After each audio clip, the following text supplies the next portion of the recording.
membaca Yasin. Memang membaca surat Yasin tidak ada anjuran khusus dari Rasulullah membaca surat Yasin di malam nisfu Sya'ban.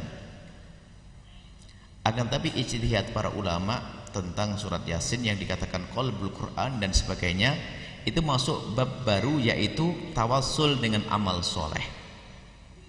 Yang diajarkan Nabi adalah kalau kita punya hajat, maka lakukan amal baik, apakah membaca Al-Quran, sedekah, setelah itu apa? Minta kepada Allah. Maka cara meninjau dari sisi syariatnya, membaca Yasin kemudian berdoa, itu sah. Bukan saja di malam nisfu Sya'ban. Jadi kita punya hajat. Yang pertama adalah akan dikuatkan iman, yang kedua adalah rezeki, yang ketiga adalah panjang umur misalnya. Itu sah. Bahkan bukan saja Yasin, kalau perlu Quran penuh pun boleh. 130 juz sah. Karena itu bab tawassul, minta kepada Allah dengan amal soleh, sah. Boleh membaca Yasin, bagus. Yasin, lu kenapa kok Yasin? Familiar, sudah umum. Kalau surat Al-Baqarah diam yang lain. Yasin lancar jaya, kan begitu. Ada orang haram Yasin, jangan gampang mengatakan haram. Dari mana mengatakan haram? Jelaskan, kita bisa dijelaskan secara syariahnya. Jadi itu judulnya. Memang tidak ada. Apa dalil dari Nabi? Enggak ada. Nabi memang tidak merintahkan membaca Yasin di malam nisfu Sya'ban. Akan tapi Nabi mengajarkan kisah dalam riwayat Imam Bukhari tentang 3 orang yang terperangkap dalam gua, kemudian ingin keluar dari gua, nggak bisa, lalu mereka menyebut kebaikannya. Maka dikatakan pada ulama, ini namanya tawassul dengan amal soleh. Maka kalau anda punya hajat apapun, anda boleh membaca Al-Quran, surat Yasin atau yang lainnya. Setelah itu, ya Allah, berkat bacaanku ini Allah kabulkan hajatku. Itu sah. Ya, itu sah. Minta kepada Allah, berkat bacaanku kabulkan. Boleh membaca Yasin. Adapun masalah tertundanya sholat Isya, nggak ada masalah.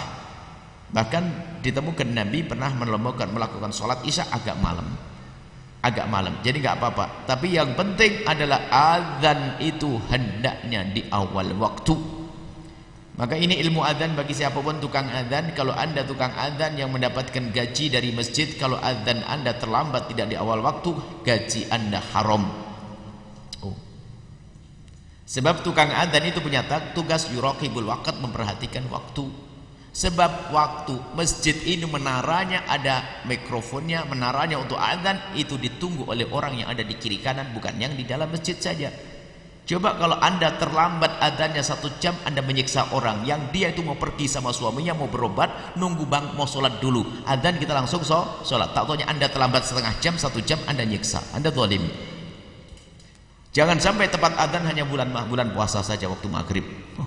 Pasti tepat itu. Tidak, yang lain nggak boleh. Cuman sekarang fikih ini nggak pernah disebarkan. Kita perlu fikih adzan. Tukang adzan yang mendapatkan gaji, kalau terlambat adzannya haram gajinya. Sebab paling inti dari tukang adzan mendapatkan gaji adalah adzan tepat waktu. Kemudian jika adzannya sudah tidak di awal waktu, jangan diangkat di menara, adzan di dalam. Maka dalam sholat memang kita sunnahkan adzan bagi kaum pria. Biarpun kita sholat sendiri atau sholat berduaan, adzan di dalam sholat itu sunnah. Tapi ingat, untuk masjid kalau sudah terlambat tidak di awal waktu, jangan ditaruh di menara, jangan diangkat ke atas. Coba zuhur jam 12, asar jam 3, tahu-taunya ada suara adzan jam 12. Ada orang melakukan sholat zuhur, ya enggak? Ada di masjid adzannya jam 2. Yang sudah sholat jam 1 tadi ngira ini asar, sudah masuk asar. Kan begitu, bikin masalah. Makanya ini masalah adzan, ilmu adzan harus dijelaskan. Kalau anda tukang adzan, kadang-kadang dari sawah atau dari toko langsung asar jam 5 megang mic, Allahu Akbar. Orang kira maghrib sudah jam 5 itu, Pak. Ini masalah adzannya ya. Adapun masalah sholat bisa ditunda, maju mundur. Khususnya misalnya jika ada majelis taklim, anda jangan terlalu keras. Masalah sholat awal waktu, malah riwayat yang benar as-sholatu li waqtiha, sholat pada waktunya.